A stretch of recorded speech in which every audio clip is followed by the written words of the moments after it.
Hello, everyone, and welcome back to the BabyGay Podcast. I'm your host, PJ Brescia, they, them pronouns, and we are here at the historic Black Cat in Silver Lake, California, and it's a really, really special episode. We're doing it live at our third annual National Coming Out Day celebration. I'm full of emotion. I really can't even describe it all. A year ago, we partnered with LA City Council and we officially recognized National Coming Out Day as an LA City holiday. And I'm here with one of those important members who made this possible, LA City Councilmember Hugo Soto-Martínez.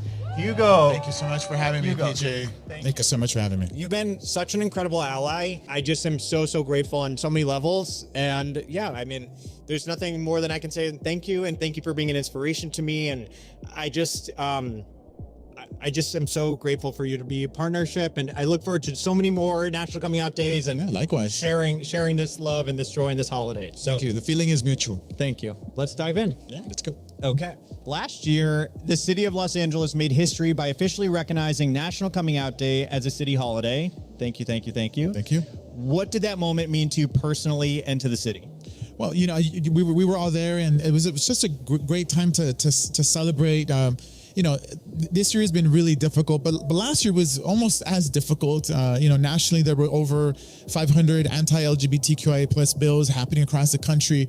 And I think a lot of folks, you know, including yourself and many different allies were saying, well, what can we do? What can the city of Los Angeles do?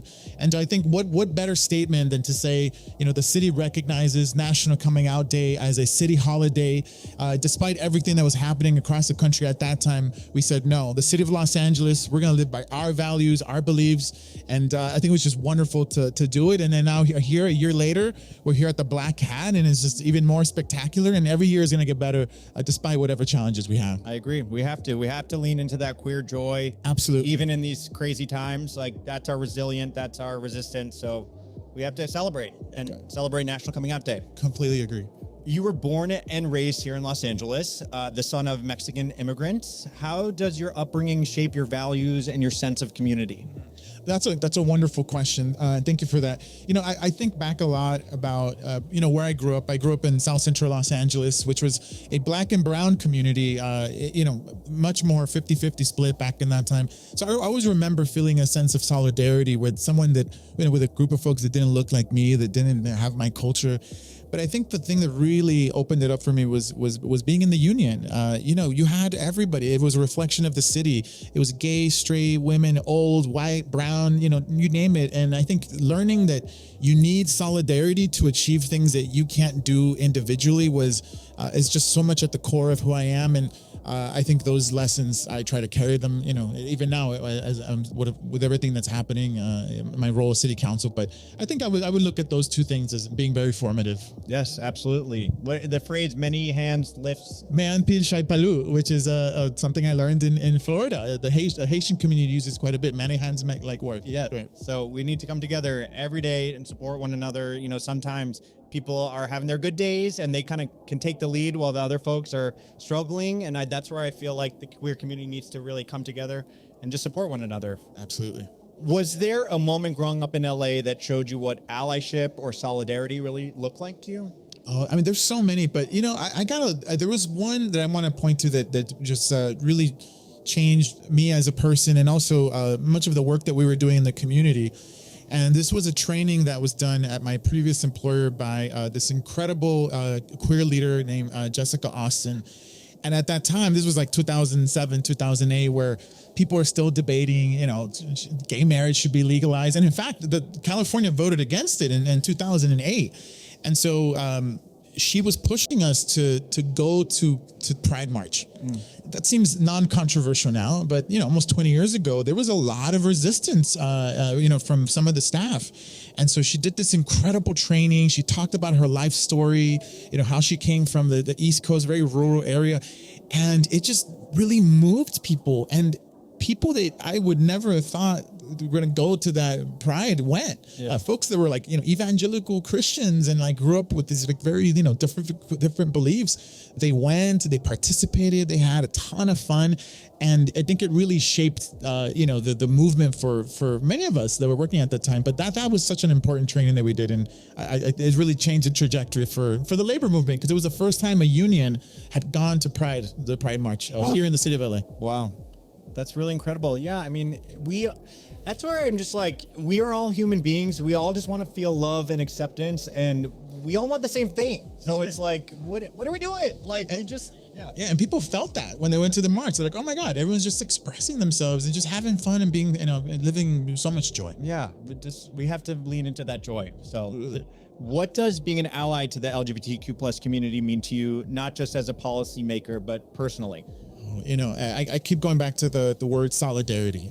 We are taught to fight for someone else the way you would fight for yourself or someone that you love deeply.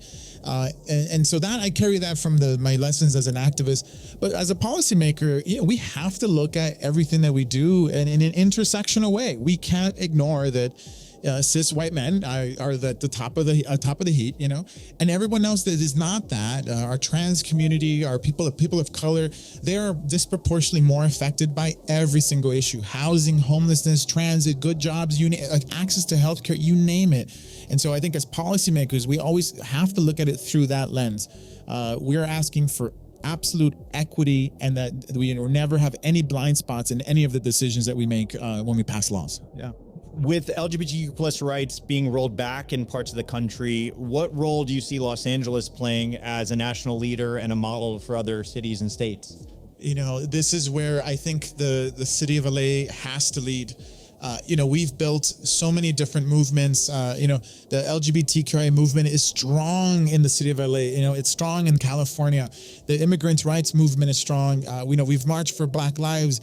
There's so many people being affected right now. It's really a moment where we have to recognize that we're all being attacked. And I think as the city of LA is in with a unique opportunity to show this country, what it means to live our values of love and joy and community. And so we got a lot of work ahead of us, but like today we're here at the Black Cat. We're reminded of how we should do it, right? Because many lessons were learned right here on the streets of Sunset. Yeah, that's what, for me, I came out later. I knew nothing about queer history prior to coming out. Even it was years of me being out, still living in LA for like 7 years at that point, knew nothing about the queer history of it all. And it wasn't until kind of BabyGay formed and I did a lot of research and took the onus on myself and learned that LA is like the epicenter of the queer rights movement.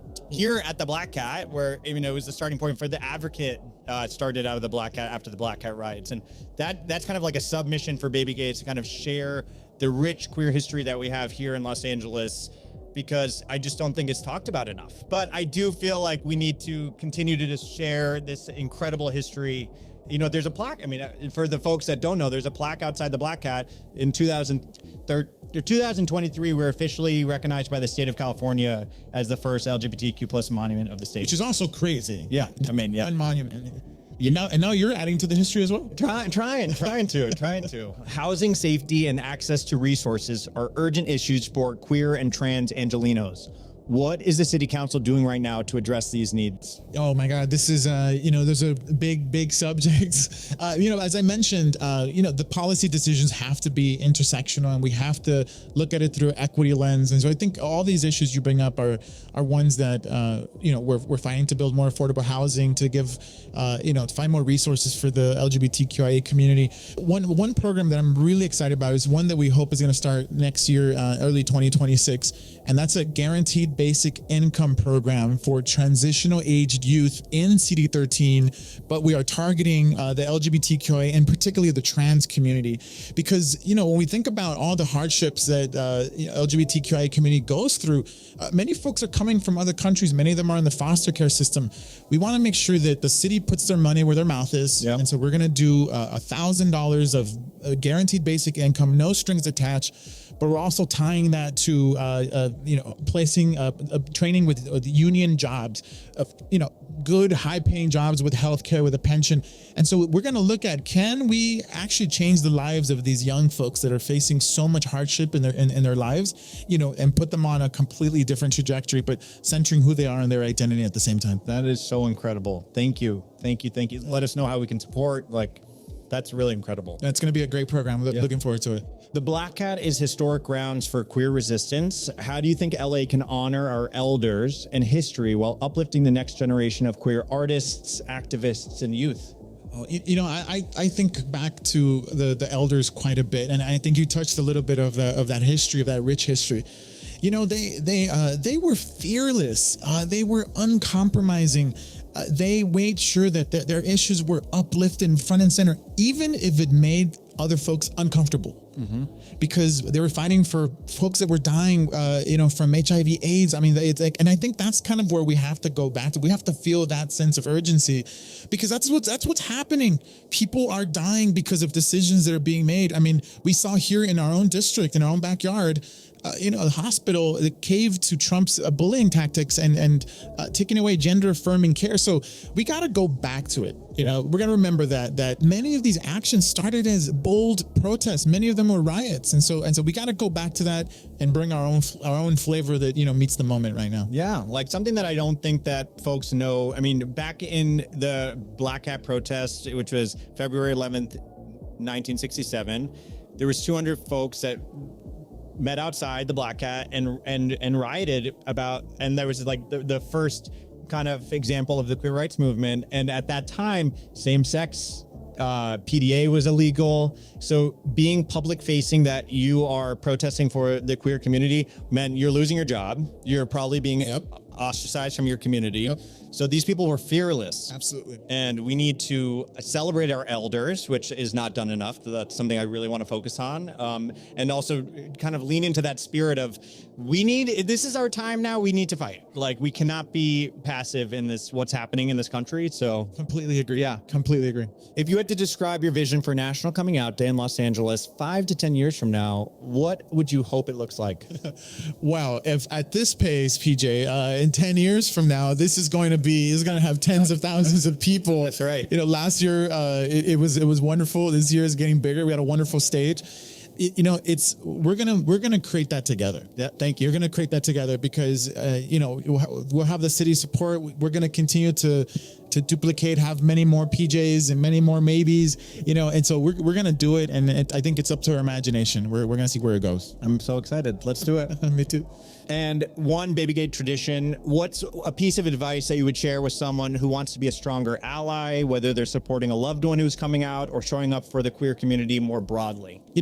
I always say you gotta act from a place of love, and oftentimes we talk about love and it's like romantic love. And I'm not, I'm talking about that, but I'm also talking about that the lightness of love, right? The anger, the righteous indignation that you feel from love, the when love feels so strong that you're willing to do anything and you would sacrifice anything for that person that you love. We have to be able to reach a level of vulnerability, because I think you have to be vulnerable to love that strong, and just open your heart and be willing to understand the person that's in front of you and fight with them together through that lens of love. And I think that's something that I try to live by and I teach, organizers. But it is not easy. It's not easy to open your heart and be open to all the difficult things that you may feel. Yeah. But it makes the world better, and it just builds a much larger community. Yeah, I love that. Thank you. Really need to lean into love. That again, that's all we all want. We all just want love. We just need to spread love and share love. And yeah, thank you. Yeah, thank you. Okay, we're gonna play a final really fun game. It's called enough games. Rapid fire questions. Okay, this is gonna be controversial. I know it. Favorite taco spot in LA? Oh, I'm from South Central. It's called Tire Shop Taqueria. It's on 31st and Avalon. If you have not been there, check it out. It is straight fire. Get the vampiros. They are bomb diggity. Yum. Go to karaoke song. Karaoke song, I'm not a big karaoke fan, but I always sing Don't Stop Believing by Journey, and I do it with my brothers and sisters, and so it's like a group song. I know it's cheesy, but that's awesome. Morning person or night owl? My normal state is a night owl, but this job and this movement has made me just all day owl. Insufferable morning person. I'm up at 6 a.m. and I'm like, no coffee. I'm like, let's go. Yeah, let's go. We are both. One word to describe Los Angeles. Beautiful. It's beautiful. It's a beautiful city. Go around here. It's like diverse. Well, I don't like the traffic, but despite everything else, it's a beautiful city. You can time it. It's like everyone you have to work with it. You learn how to navigate it. So yeah, maps or whatever. But jizz ways. What's giving you hope right now? But the community that we're building, I mean, I know it sounds cheesy, but when I'm in these spaces, it just makes me the most inspired because you recognize you're not doing it alone. There's so many people and also just building new relationships, finding new folks, our friendship is one of those. It's we didn't know each other 3 years ago. Now we do. And we're working together and making things better. So yeah, it's always good. Thank you. Yeah. And last question, what's one piece of advice that you've kind of shared this, but a best piece of advice to give to be a good ally? Be a good ally. So I already said, be loving, work on yourself. Yeah. Work on yourself. We have to unlearn so much of this, BS that we're taught. And you want to be a good ally, you got to do the work too. Mm-hmm. It's not just about showing up. The internal work, go to therapy, read some bell hooks. Yeah, it's therapy. I'm a big fan of therapy. Go some therapy, bell hooks, read some queer authors, like learn the history. That's the work that you can do also to show up and be a good ally. Yeah, peel back the layer. Put it all back. Yeah. Yes, peel it all back. What does RuPaul say? It's like you have to love yourself before you can love someone else. So we all need to learn how to love ourselves first. That's right. Yeah. So that's all that time we have today. Thank you so much for. Thank you so much, people. Where can people find you on social media?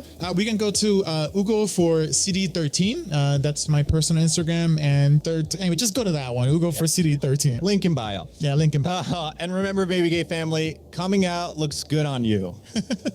Very good. And that's a wrap. That's a wrap.